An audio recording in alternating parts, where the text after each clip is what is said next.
痛失宗师，转从业师。我在丁甘仁老师处写方，正是中医专门学校的实习时期。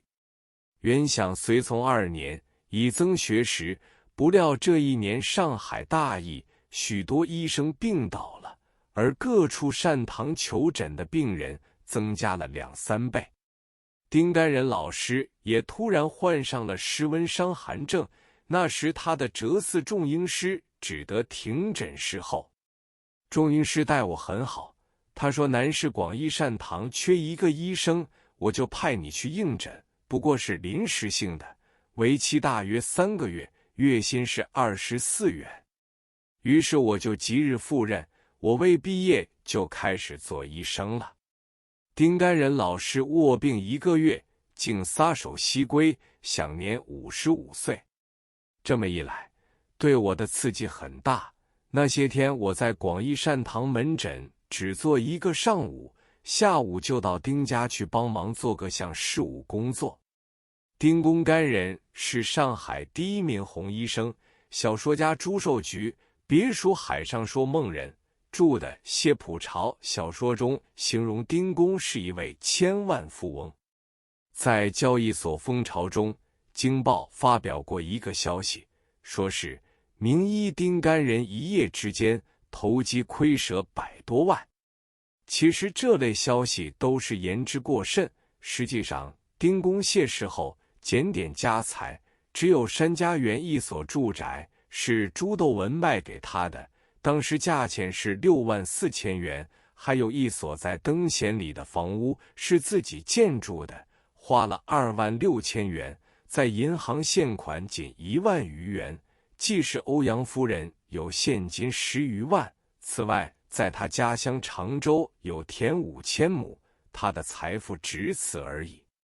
如此看来，一个人要积一些钱真不容易。从前上海人还有一种风气，有钱的人逝世之后一定要举行一次盛大的出殡仪式，上海人称作大出丧。最盛大的是盛姓孙、周福九2人的出丧，不但全上海市民空巷去观看，连4乡的人都远道赶来参与其盛。丁家的出丧当然也并不能简陋，但是所费浩大，譬如上海孤儿院来一队乐队就要捐1000元，诸如此类，所费不资，因此这次出殡就限定不能过分铺张。我在这次丧事中日以继夜的帮忙，我只想在出丧行列中要骑一匹顶马，所谓顶马是排在灵轿之前的一匹白马，照例应该有女婿骑的，但是丁公那时没有女婿，又因我担任排道子的任务，所以就骑上了马，一路行来，自己觉得威风凛凛，英武不可一世。丧事终结之后，我见到丁仲英师对治病的功夫真有一套，而做人之道更是值得崇拜，所以我就要求继续师事仲英先生，他并不受我至今就颔首答应了。记得清代名医叶天士有一个故事，他生平拜过17个老师。我这时计算一下，要是将国学老师再加上医药老师，恰好也是17位。但是我对仲英师追随最久，获得不少临床知识，可以说是我唯一的业师。仲师宽大，备受优遇，我拜了丁仲英老师，与他的长子纪华同居一室，是住在一间马棚楼上。所谓马棚楼，旧时是置放马车的，马车淘汰之后改放汽车1辆，上面就变了一间很大的居室，这是他们对我相当优待。还有一件好事情，仲英师除了自己诊病之外，大门口还有一间小房间，由学生们代诊贫苦的病人，限定在早晨7时至9时，对他们不但施诊，而且还赠药，以看到9时为止，于是不再接受贫苦病人，以免扰乱正常业务。仲英师就派我担任这件事，一方面也增加我许多临床经验。这件小事不但有一张写字台，而且还有一架电话。从前一个电话月费6元，可见鼎费大的惊人，所以能在写字台旁有一个电话，真是足以自豪。旧时上海的电话都是挂在墙上，用时先要用手摇一阵，然后拿起听筒，向接线员报名要打号数，号数上面还有一个区名，分中央、东南西北5区。我有了这个电话之后便利不少，因为从前接洽事情都靠2条腿走来走去，现在有了电话可以减少许多往返跋涉。一清早做湿疹给药的工作，贫苦病家有好多患重病的，我一一加以处理，手挥目送，应付愈如，因此学识与经验大为进步。其中有一部分病者实在是吸毒的乞丐，从前吸毒是不犯法的，所以并不加以歧视，他们的病都由脱瘾而起。丁家备有一种用鸦片烟混合制成的止痛丸、止泻丸，只要给他们3粒药丸，就可以诸病全消，因此来的人很多。我在这里就学到一种本领，一看他们的面貌和脉象，即刻可以知道是有毒瘾在身。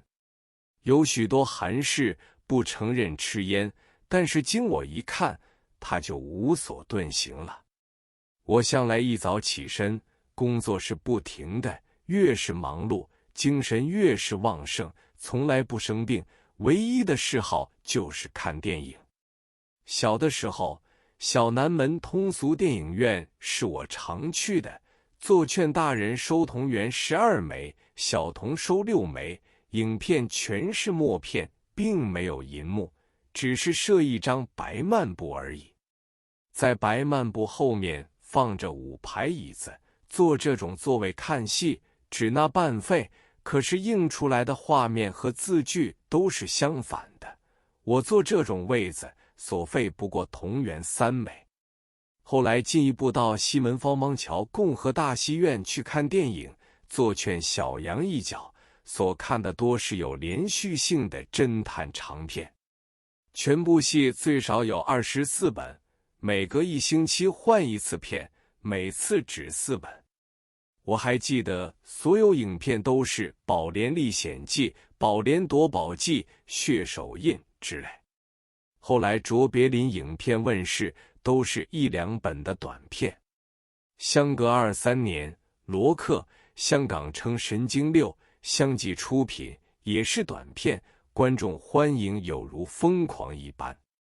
后来葛雷菲斯导演、莅临盖许主演的《赖婚》上映，我特地从南市赶到北四川路（今四川北路）、虬江路上海大戏院来看，门券为小阳4角，这是电影演整本戏的开始。后来北京大戏院开幕，我的戏瘾更深。待到爱多亚路（今延安东路）南京大戏院开幕，票价已收小阳6角，这个座价维持了很长久，足见银元的价值。它对外汇的汇率很久很久没有波动。我在丁家常常陪同老同学和老师的子女们去看电影，和他们的关系处得很好。由那个时节起，每天晚上我已不能常到姚公鹤老师家去，因了电话的便利，自己有一班朋友，到了傍晚约3约4都汇集在我的办公室中。我欢喜和文艺界中人交往，邵洵美是一个领袖，他为人很慷慨，每晚往往由他做东道，因此认识了张光宇、张振宇、胡伯祥、胡伯洲等，还有2个外国男女记者，一位史莫特莱，就是后来写《宋氏3姐妹》出名的，一位斯诺，后来到延安为毛泽东写文章的。这2个人都会饮几杯酒，常以6块钱购一瓶长纳华克威士忌酒，一饮之后都是放浪得很。